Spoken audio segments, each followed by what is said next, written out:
Soy el doctor Eduardo Bazán, médico especialista en medicina del sueño del Yokai Salud.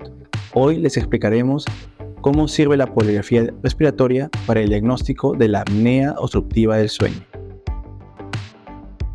Este estudio lo realizamos con el equipo Apnea Link Air, un dispositivo que ayuda a detectar la apnea del sueño, registrando un estudio eficaz y sencillo durante la noche mientras duerme en su propio hogar.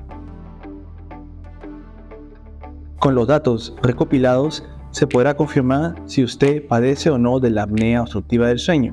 De esa manera puede iniciar la terapia que le pueda aliviar los síntomas o molestias que le aquejan, tales como ronquido, fatiga, cansancio, insomnio o sueño excesivo en el día.